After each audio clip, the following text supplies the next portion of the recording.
Այսպիսով, միթե սա արդեն 5-րդ դասն է, ժամանակն արագ է անցնում։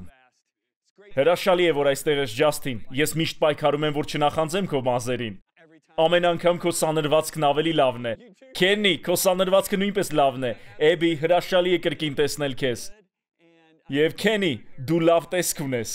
Քո սանրվածքն անփոփոխ է, ինչպես Հիսուսը, նույնը երեք այսօր եւ հավիտյան, այո։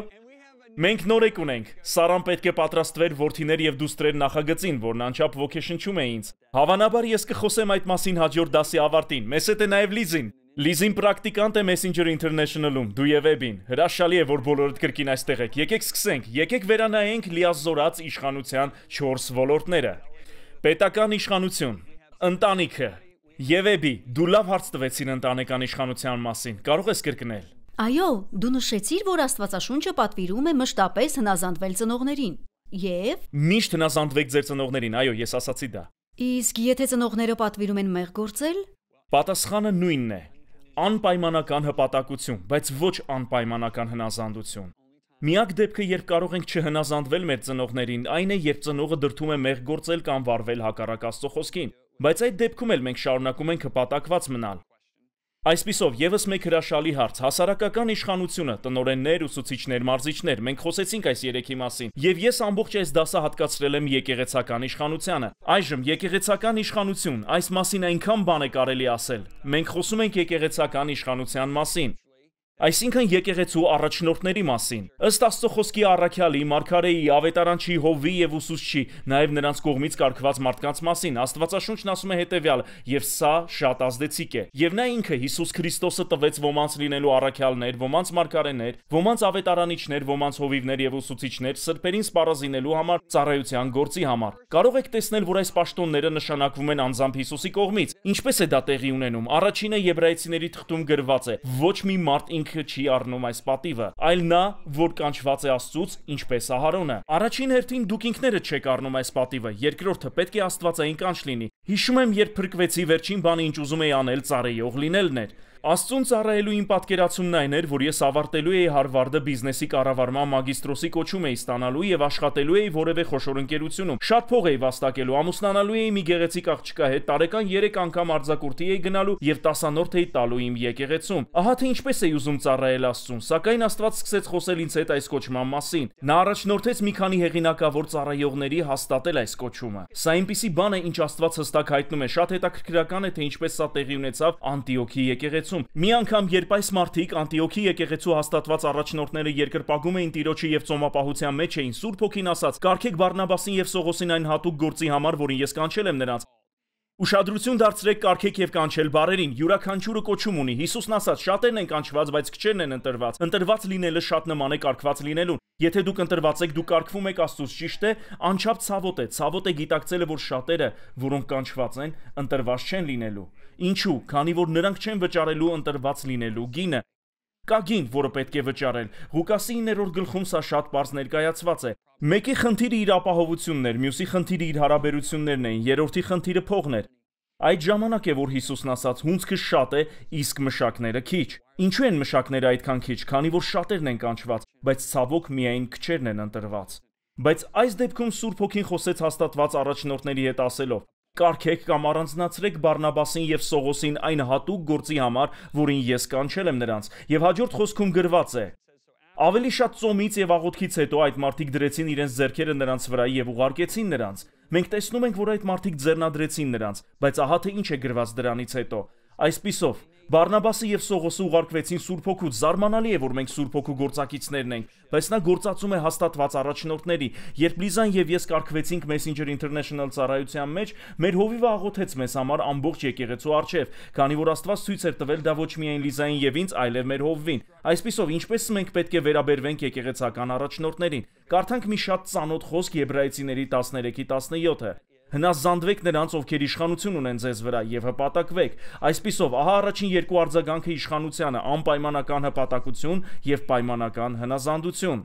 Եվ առաջնորդին չհնազանդվելու միակ պայմանն է, երբ նա պատվիրում է մեզ մեղք գործել։ Ուրիշ ինչպես է Աստվածաշունչը պատվիրում մեզ վերաբերվել առաջնորդներին։ Եկեք կարդանք Թեսաղոնիկեցիների թղթից։ Գրված է. «Թանկագին եղբայրներ եւ քույրեր, պատվեք»։ Ահա երրորդ բառը՝ պատվեք նրանց, ովքեր ձեր առաջնորդներն են Տիրոջ գործի մեջ։ Նրանք ջանասիրաբար աշխատում են եւ հոգեվորապես ուղղորդում են ձեզ։ Ցուցաբերեք նրանց մեծ հարգանք, ոչ թե ուղակի հարգանք, այլ մեծ հարգանք եւ լիարժեք սեր նրանց աշխատանքի շնորհիվ։ Հետևյալ 5-ը մեր վերաբերմունքն է եկեղեցական առաջնորդներին։ Հնազանդվել, հպատակվել, ինչը մեր վերաբերմունքն է, ոչ թե գործերը, պատվել։ Ցուցաբերել մեծ հարգանք եւ ցուցաբերել լիարժեք սեր։ Ինչու է Աստված պատվիրում մեզ այսպես վարվել։ Սա առաջնորդի օգտի համար չէ։ Սա մեր օգտի համար է։ Կարող է մի դասական օրինակ բերել։ Եկեք հիշենք Իսրայելը։ Երբ Աստծո տաճարը, այսինքն խորանը գտնվում էր Սելովում, երբ քահանայապետը կամ գլխավոր դատավորը, եկեք օգտագործենք ժամանակակից բառապաշար։ Գլխավոր հովիվը Հեղի անունով մի մարդ էր։ Կար Եղկանա անունով մի մարդ եւ Եղկանան երկու կին ուներ։ Այնքան ուրախ եմ, որ մենք այլևս երկու կին չունենք, ես չեմ էլ կարող պատկերացնել դա։ Ես մեկ կին ունենալու կողմնակից եմ, ես սիրում եմ իմ կնոջը, արդեն 35 տարի ամուսնացած եմ եւ ծրագրում եմ եւս միլիոն տարի ամուսնացած մնալ։ Ինչևէ, նա երկու կին ուներ, Աննան եւ Փենանան, նա իրապես սիրում էր Աննային։ Փենանան շատ երեխաներ էր ունենում, հաջորդաբար երեխաներ էին ծնվում, իսկ Աննան Տերը փակել էր նրա արգանդը։ Ամեն տարի նրանք Սելով էին գնում։ Փենանան եւս մեկ երեխա ուներ, իսկ Աննան լաց էր լինում։ Փենանան վիրավորում էր նրան, ասելով. «Լսիր, ով է իսկական կինը, ով է ծնում այս երեխաներին մեր ամուսնու համար։ Դու միայն կիսով չափ ես կին, իմ համեմատ»։ Նա ճիշտ այդպիսին էր, այնպես չէ, եւ մի տարի Աննան այլևս չդիմացավ։ Նա աղոթում էր տարիներ շարունակ երեխա ունենալու համար, բայց ոչինչ չէր կատարվում։ Եվ մտածում էր, որ պետք է հեռանա այդ կնոջից։ Ես կգնամ եւ մխիթարություն կգտնեմ Աստծո ներկայության մեջ, մտածում էր նա։ Նա գնաց խորանի մոտ եւ սկսեց աղոթել։ Նրա շուրթերը շարժվում էին, բայց ոչ մի բառ չէր լսվում։ Մոտակայքում նստած էր Հեղին, գլխավոր հովիվը։ Հեղին նայեց Աննային ու ասաց. «Դու արբած ես, կին, դու արբած ես, հերիք է գինի խմես»։ Պատկերացնում եք, եթե նա ամերիկացի լիներ։ Աննան կասեր. «Ինչ։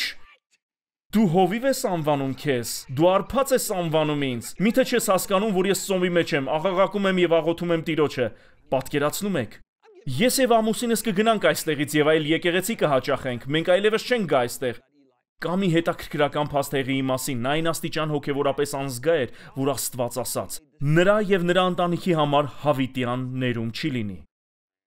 Դուք ոչ մի դեպքում չէիք ցանկանա լսել Աստծուց, որ քեզ եւ քո ընտանիքի համար հավիտյան ներում չի լինի, սակայն Աստված ասաց դա Հեղիի մասին։ Լավ, մի մարգարե եկավ եւ ասաց դա։ Մենք խոսում ենք չափազանց արատավոր առաջնորդի մասին։ Նա արբած անվանեց Աննային, երբ նա աղոթում էր։ Եթե Աննան պատասխաներ այս կերպ. «Եվ դու հովիվ ես անվանում քեզ, ես գնում եմ այստեղից եւ գնար այլ եկեղեցի», եթե նա այդպես վարվեր, նա կարևոր մի բան բաց կթողներ։ Եվ գիտեք թե ինչ կատարվեց։ Նա այդ կերպ չպատասխանեց, նա պատասխանեց հարգանքով եւ պատվով։ Նա ասաց. «Ոչ իմ Տեր, փոքրատարտեյով։ Քո աղախինը արբած չէ, ես աղաղակում եմ Աստծուն եւ իմ խնդրանքն եմ բերում Աստծո առջեւ»։ Երբ նա այդպես պատասխանեց, Հեղին ասաց նրան։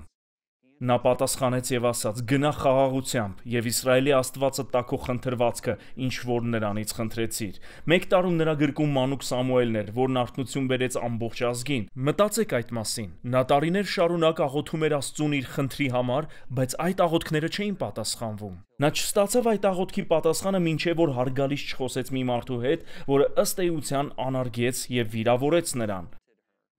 Այսպիսով, դա ոչ թե Հեղիի համար էր, այլ Աննայի։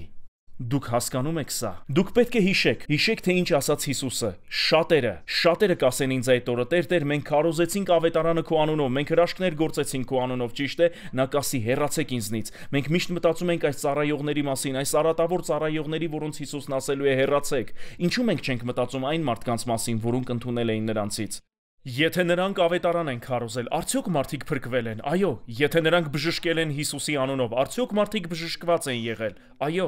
Այսպիսով ակնհայտ է, որ շատերը ճշմարտապես ընդունել են Աստծուց այդ ծառայողների միջոցով, որոնք լսելու են հետևյալը. հեռացեք ինձնից, ես երբեք չեմ ճանաչել ձեզ։ Սա սթափեցնող է, մտածեք Հուդայի մասին։ Երբ աշակերտները վերադարձան, բոլորն ասացին, նույնիսկ դևերն են հնազանդվում մեզ։ Մենք բժշկեցինք շատերին, կային մարդիկ, որոնց Աստված բժշկեց Հուդայի ձեռքերով, այն մարդու, որի մասին Հիսուսն ասաց, որ ավելի լավ կլիներ, եթե նա չծնվեր։ Ահա թե ինչու երբ ծառայության մեջ եք, դուք պետք է գիտակցեք, որ Աստծո հավանությանը չեք արժանանում ձեր օծության պատճառով, այլ ձեր բնավորության։ Մեկ օր ես մի աղոթք արեցի, այդ մասին ասացի իմ որդիներին. տղաներ, լսեք ինձ, ես դիմեցի իմ 4 որդիներին եւ ասացի նրանց. սա Աստծո իմաստությունն է։ Սա Ջոն Բիվերի իմաստությունը չէ։ Ես ասացի, տղաներ, ամենաիմաստուն աղոթքը, որ երբևէ արել եմ Աստծուն, սա է. Աստված, երբեք թույլ մի տուր, որ այն ծառայությունը, որը վստահել ես ինձ, աճի ավելի, քան այն բնավորությունը, որը դու արդեն ձևավորել ես իմ մեջ։ Ես այնքան շնորհակալ եմ դրա համար, քանի որ տեսել եմ շատ դեպքեր, երբ ծառայությունը դառնում է ավելի ազդեցիկ, քան բնավորությունը, իսկ բնավորությունն այն հիմքն է, որը պահում է ծառայությունը։ Հիշում եմ, երբ աշխատում էի եկեղեցում եւ ծառայում էի մեր հովիվներին։ Մեզ մոտ հյուր քարոզիչներ էին գալիս եւ 4 տարի շարունակ ես ուղեկցում էի բոլոր հյուր քարոզիչներին։ Նրանք այլ կերպ էին վարվում, երբ մեքենայով ուղեկցում էի նրանց եւ ես մտածում էի, ինչ, իսկ երբ նրանք ամբիոնի մոտ էին բարձրանում, ես տեսնում էի, որ Աստված գործում էր զարմանալի կերպով եւ անհավատալի բաներ էին կատարվում։ Երբ նրանք կրկին մեքենա էին նստում, ես ոչինչ չէի հասկանում։ Հիշում եմ առաջին տարվա ընթացքում սիրտս եւ միտքս վիճում էին, քանի որ ես փորձում էի հասկանալ դա։ Իմ միտքը ասում էր, մարդիկ բժշկվում են, կաղերը սկսում էին քայլել, կույրերը տեսնում էին, բայց ես տեսնում էի, թե ինչպիսի վարք էին նրանք դրսևորում, եւ ես պատասխան չունեի։ Գրեթե 1 տարի անց մեկ օր Աստված խոսեց ինձ հետ. դու այստեղ ես, որ ոչ միայն սովորես ինչ անել, այլ թե ինչ չանել։ Նա ասաց՝ մի դատիր նրանց, դու չգիտես թե ինչպես եմ ես աշխատել նրանց հետ, բայց եթե տեսնում ես այն ինչը կարծում ես թե սխալ է, մի ընդունիր, եւ երբ ինքդ ծառայության մեջ լինես, այդպես չվարվես։ Այսպիսով կային մարդիկ, որոնք ստացան Աստծուց արատավոր առաջնորդների միջոցով, ինչպիսիք նաեւ Աստծո խոսքում էին։ Իսկ հիմա մյուս կողմի Հիշեք, Աստված ասաց, որ եթե այսպես վարվենք, դա օգտակար կլինի մեզ, ոչ թե առաջնորդին։ Եկեք խոսենք այն մարդկանց մասին, որոնց դա օգուտ չբերեց։ Երբ պատշաճ կերպով չարձագանքեցին իրենց առաջնորդներին, առաջինը ուզում եմ խոսել Ահարոնի, Մարիամի եւ Մովսեսի մասին։ Կարդանք Թվոց գրքի 12-րդ գլխից, սա իսկապես հետաքրքիր է լինելու։ Մարիամը, եկեք մի պահ կանգ առնենք, ով է Մարիամը։ Մովսեսի քույրը։ Մովսեսի քույրը, կարող եմ ավելացնել, որ նա ավագ քույրն էր։ Մտածեք այս մասին։ Ես մի քանի ավագ քույր ունեմ եւ գիտեմ թե ինչ է դա։ Նա ոչ միայն Մովսեսի քույրն էր, ավագ քույրը, այլև մարգարեուհի էր։ Նա ինքնահռչակ մարգարեուհի չէր, նրա մարգարեությունը դեռ Աստվածաշնչում է։ Այս կինը կարևոր անձնավորություն էր։ Մարիամը եւ Ահարոնը, ով է Ահարոնը։ Մովսեսի եղբայրը, ճիշտ է, կարող եմ ավելացնել ավագ եղբայրը։ Եվ նա քահանայապետն է։ Պետք է հասկանանք, որ մենք խոսում ենք երկու կարևոր ծառայողների մասին, այդ 3 միլիոն անդամ ունեցող եկեղեցում։ Մարիամը եւ Ահարոնը քննադատեցին Մովսեսին։ Մովսեսը գլխավոր հովիվն էր, ես խոսում եմ այսօրվա լեզվով։ Քննադատեցին Մովսեսին, քանի որ նա ամուսնացել էր եթովպացի կնոջ հետ։ Ովքեր էին եթովպացիները։ Նրանք ապրում էին Աֆրիկայի հյուսիս-արևելյան հատվածում։ Ըստ աստվածաբանների դա ներկայիս Եթովպիան է։ Այսպիսով Մովսեսը ամուսնացավ աֆրիկացի դստեր հետ, եւ նրանք քննադատեցին նրան դրա համար։ Արդյոք նրանք ճիշտ էին իրենց քննադատության մեջ։ Իրականում այո, եթե մտածեք այդ մասին, քանի որ այդ ժամանակ Աստված պատվիրել էր Իսրայելին ամուսնանալ միմյանց հետ Աբրահամի սերունդը պահպանելու համար։ Եվ եթե ինչ-որ մեկը պետք է հետևեր դրան, դա այդ 3 միլիոնանոց եկեղեցու առաջնորդն էր, իսկ նա ամուսնացավ աֆրիկացի դստեր հետ։ Այժմ թույլ տվեք հստակ ցույց տալ հետևյալը.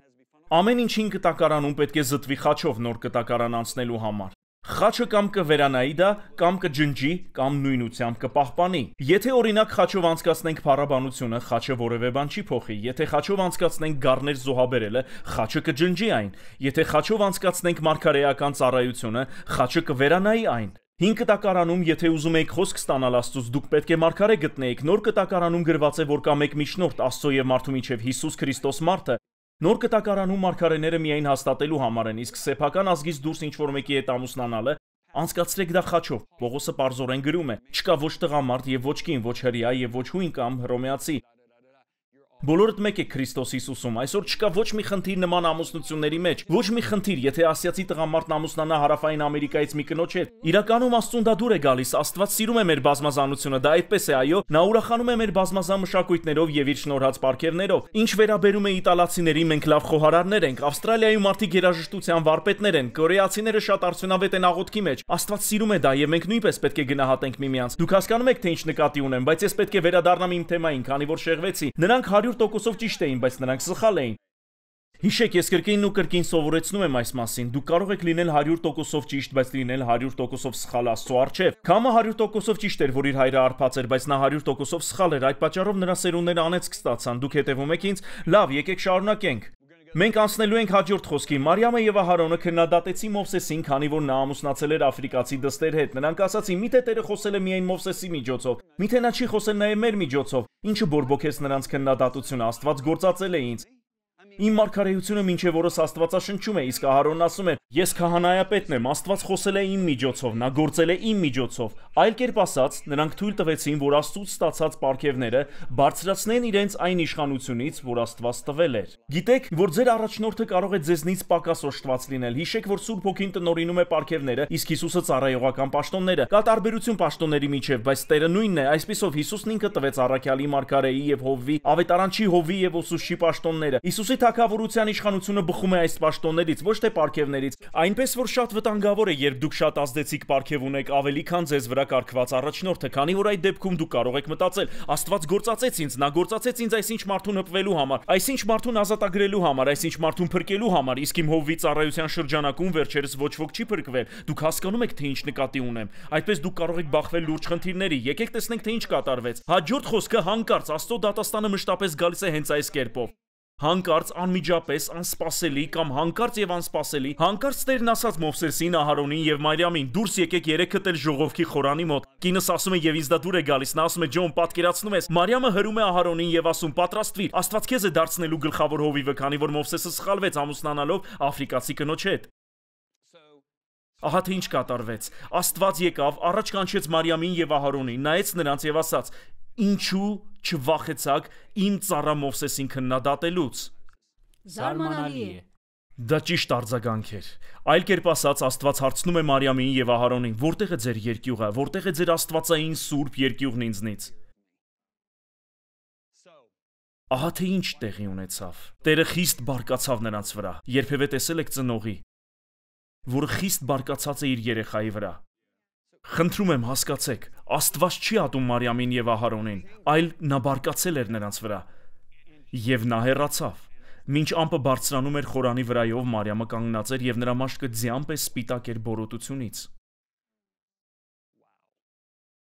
Այժմ ուզում եմ մի քանի բան նշել։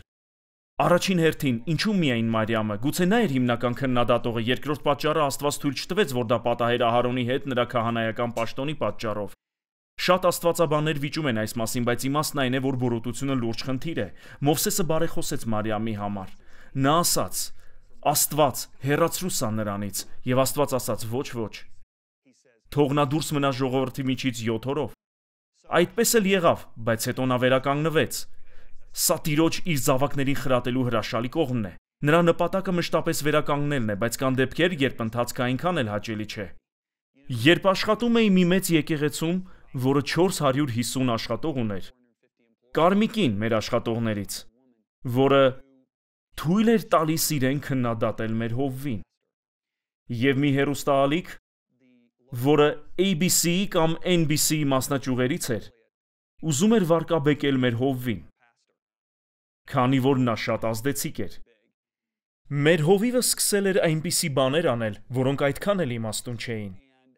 Եվ այդ կինը գնաց այդ հեռուստատեսություն եւ հատուկ թողարկման ընթացքում խոսեց մեր Հովվի մասին։ Նա 30-ն անց էր եւ գերազանց առողջություն ուներ։ Նա միայնակ մայր էր, որը 2 երեխա ուներ։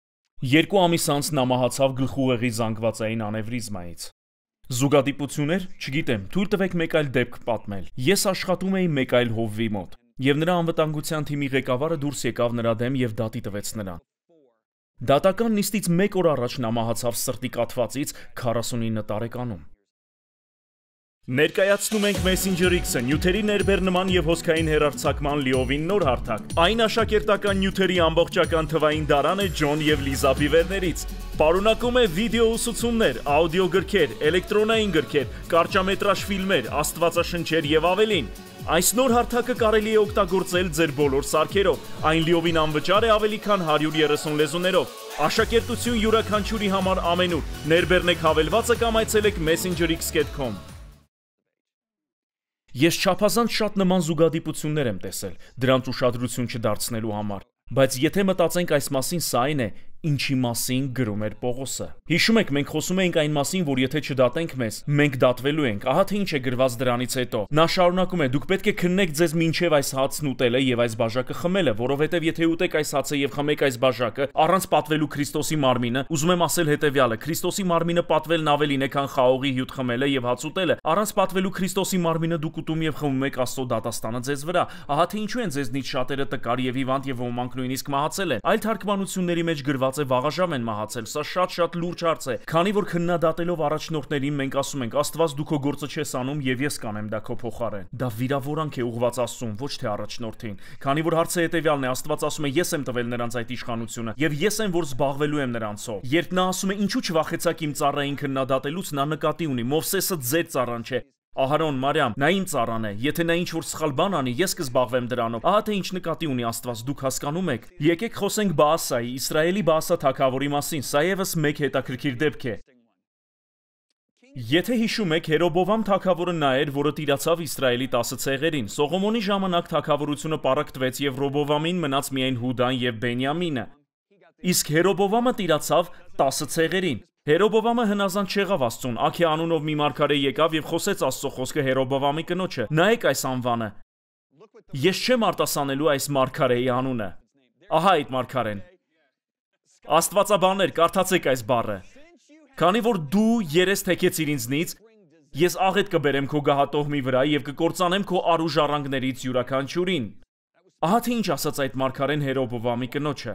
Եկեք մեկ գլուխ առաջ գնանք, հիշեք թագավորած գրքերի հաջորդ գլուխը կարող է 20 տարի անց լինել։ Այսպիսով, նա Բաասան, որը Հերոբովամ թագավորի ծառաներից մեկն էր, Հերոբովամ թագավորի աշխատակազմից էր եւ նրա օգնականն էր։ Անմիջապես սպանեց Հերոբովամ թագավորի բոլոր ժառանգներին, այնպես որ թագավորական ընտանիքից ոչ ոք չմնաց, ինչպես որ Տերը խոստացել էր Հերոբովամին Աքիա մարգարեի միջոցով։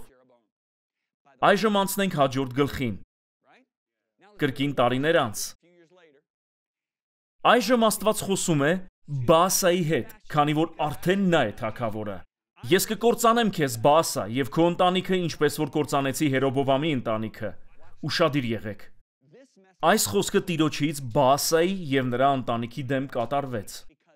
քանի որ Բաասան չարիք գործեց Տիրոջ առջև։ Եվ քանի որ Բաասան կործանեց Հերոբովամի ընտանիքը։ Նրա դեմ որոշված դատաստանը կատարվեց, քանի որ նա կործանեց Հերոբովամի ընտանիքը, թեև Աքիա մարգարեն մարգարեացել էր այդ մասին։ Եկեք համեմատենք նրան Դավթի հետ։ Եկեք հիշենք Դավթին։ Աստված էր, որ կարգեց Դավթին Սավուղ թագավորի ներքո։ Ճիշտ է։ Որոշ մարդիկ ասում են Սավուղն ինքն էր կարգել իրեն։ Ոչ, Աստված ասաց Սամուել մարգարեին զղջացի, որ Սավուղին թագավոր կարգեցի, Աստված ասաց ես կարգեցի նրան։ Ես շատ եմ բարկանում, երբ ծառայողներն ասում են Դավիթն Աստծո ընտրյալն էր, իսկ Սավուղը ոչ։ Ոչ, Սավուղը Աստծո ընտրյալն էր։ Այսպիսով Սավուղն անհնազանդ եղավ։ Աստված ասաց թագավորությունը պատրվեց քեզնից։ Նա խելագար էր, նա բարկացկոտ էր։ Նա նիզակներ էր նետում։ Նա սառնասրտորեն սպանեց 85 քահանաների Նոբ քաղաքում նրանց կանանց եւ երեխաների հետ, միայն որովհետեւ նրանք օգնեցին Դավթին։ Նա խելագար էր, նա հավաքագրեց Իսրայելի կարմիր բերետավորներին կամ հատուկ զորքերը, լավագույն զինվորներին 3000 մարդու Դավթին բռնելու համար։ Եվ դա շարունակվեց 14 տարի։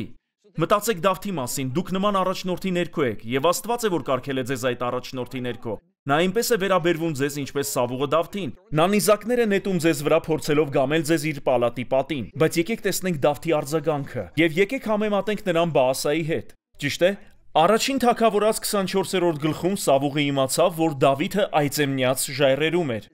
Նա գնաց այնտեղ եւ գրված է, որ Սավուղի զորքը հարկավորության համար մի քարայր մտավ։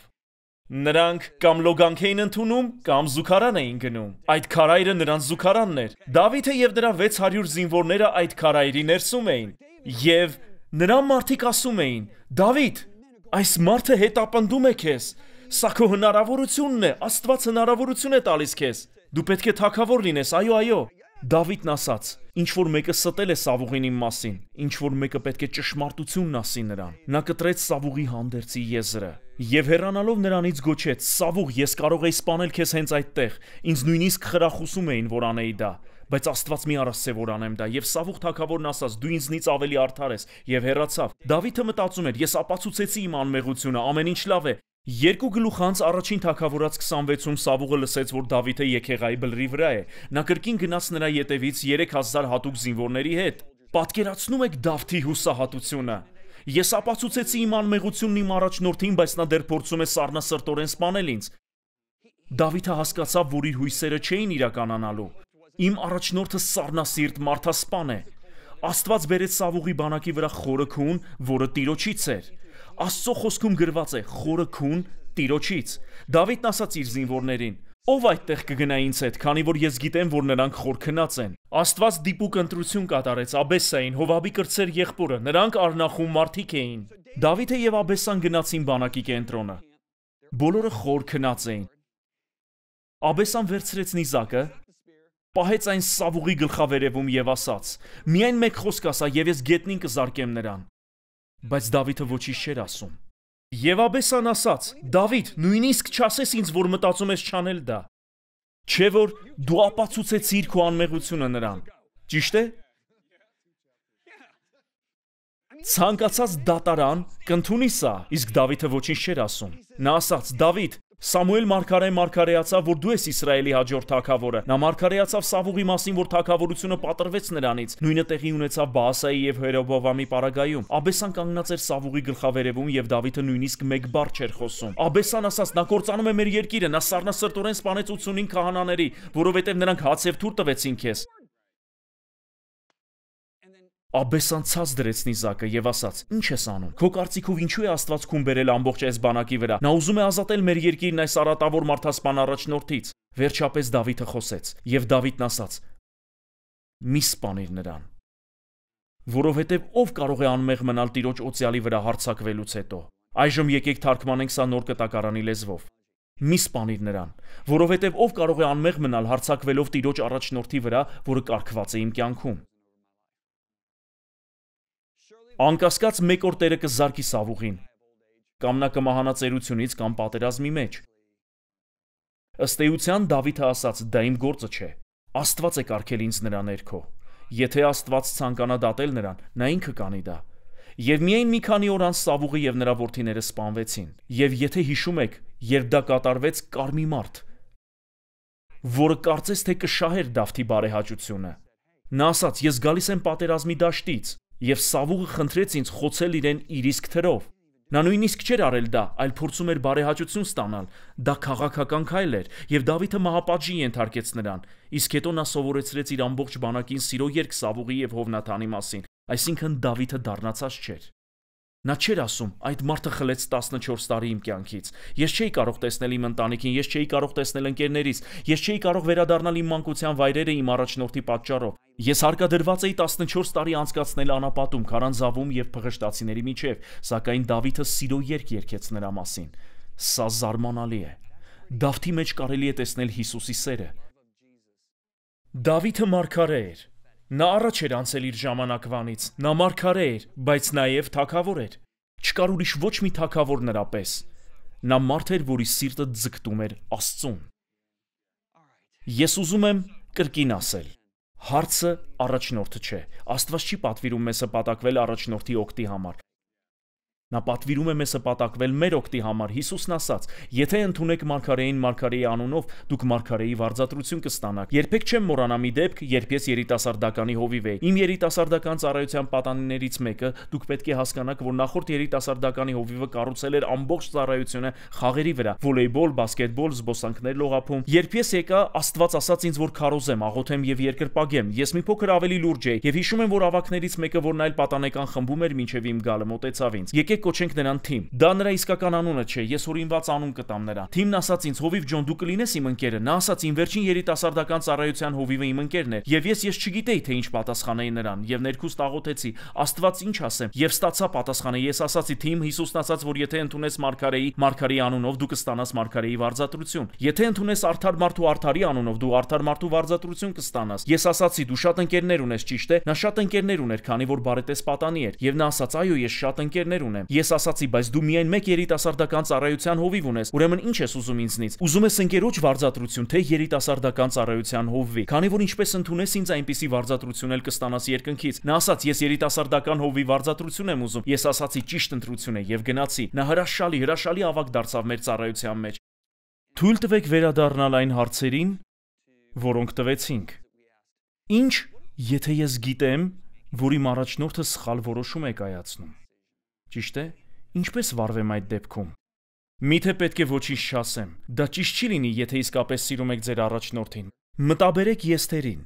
Թագավորը խաբվեց եւ հրյաներին սպանելու հրաման ստորագրեց։ Նա չգիտեր, որ իր կին Եստերը հրյա էր։ Եվ Եստերը մեծ հարգանքով խնջույք կազմակերպեց, հրավիրեց այն մարդուն, որը խաբել էր թագավորին։ Եվ մեծ հարգանքով ներկայացրեց նրան իրավիճակը, թույլ տալով նրան որոշում կայացնել, քանի որ գիտեր, որ նա տեղյակ չէր փաստերից։ Եվ այդպես էլ եղավ, թագավորը ճիշտ որոշում կայացրեց, քանի որ գրված է, որ թագավորի սիրտը ձեր առաջնորդի սիրտը ջրի վտակների պես է տիրոջ ձեռքին, դեպի ուր էլ որ ուզի կդարձնի։ Ինչ եթե իմ առաջնորդը չգիտի բոլոր փաստերը։ Հիշեք, երբ Դավիթը եկավ Սավուղի մոտ եւ ասաց՝ թույլ տուր, որ սպանեմ այդ հսկային, եւ Սավուղն ասաց՝ դու պատանի ես, դու պարզապես փոքրամարմին խարտիաշ տղա ես։ Դավիթն ասաց, բայց Աստված տվեց ինձ, եւ նա ասաց մեծ հարգանքով. Աստված տվեց ինձ, որ մերցնեմ թե առյուծի, թե արջի։ Նա կտա ինձ այդ անթլփատ փղշտացուն։ Դավիթը գիտեր, որ թագավորի սիրտը տիրոջ ձեռքերի մեջ էր։ Աստված դարձրեց Սավուղի սիրտը եւ նա ասաց. գնա, սպանիր նրան։ Նա զգաց այդ հավատքը։ Հետաքրքիր է, որ երբ Դավթի եղբայրն ասաց. ով ես դու, որ այստեղ լինես, դու լցված ես հպարտությամբ եւ եկել ես, որ տեսնես պատերազմը։ Դավիթն ասաց նրան. միթե պատճառ չկա, որ այստեղ լինեմ։ Այլ կերպ ասած 40 օր է դու թաքնվում ես այս հսկայից։ Աստված պետք է ուղարկեր նրան, ով հավատք ուներ, բայց նա այդպես չպատասխանեց թագավորին։ Նա հարգանքով դիմեց թագավորին իր հոր պես։ Վերջերս ես ասացի մեր թիմի անդամներից մի քանիսին. ես ուզում եմ լսել ձեզնից, բայց նաև ուզում եմ, որ լսեք ինձ։ Ես ուզում եմ, որ խոսեք ինձ հետ հոր պես։ Դուք չեք կարող հանդիմանել երեցին, դուք չեք կարող շտկել երեցին, դուք պետք է հարգանքով դիմեք երեցին, դուք պետք է հարգանքով դիմեք առաջնորդին։ Սա շատ կարևոր է։ Մենք տեսնում ենք սա շատ անգամներ Աստվածաշնչում, եւ ծածկոցի տակ գրքում կա ավելին այս մասին։ Օրինակ Աբիգեյան, որը ստիպված էր գնալ Դավթի մոտ եւ ըստ էության փրկել իր ամուսնուն Դավթից։ Ես բացատրում եմ այս հատվածը։ Իհարկե, լինում են դեպքեր, երբ առաջնորդները սխալ որոշումներ են կայացնում։ Դավիթը վրեժ էր լուծում իր համար, դա սարսափելի որոշում էր, բայց Աբիգեյան եկավ եւ իմաստությամբ դարձրեց նրա սիրտը։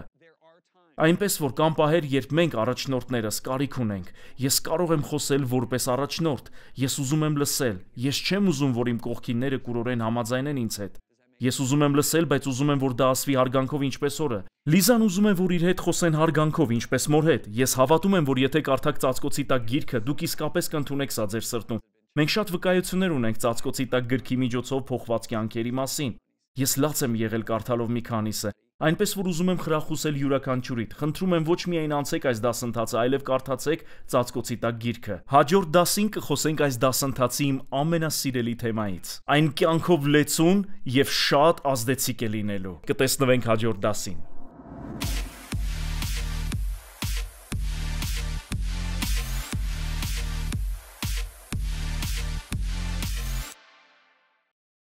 Ներկայացնում ենք Messenger X-ը, նյութերի ներբեռնման եւ հոսքային հեռարձակման լիովին նոր հարթակ։ Այն աշակերտական նյութերի ամբողջական թվային դարան է Ջոն եւ Լիզա Բիվերներից։ Պարունակում է վիդեո ուսուցումներ, աուդիո գրքեր, էլեկտրոնային գրքեր, կարճամետրաժ ֆիլմեր, աստվածաշնչեր եւ ավելին։ Այս նոր հարթակը կարելի է օգտագործել ձեր բոլոր սարքերով։ Այն լիովին անվճար է ավելի քան 130 լեզուներով։ Աշակերտություն յուրաքանչյուրի համար ամենուր։ Ներբեռնեք հավելվածը կամ այցելեք messengerx.com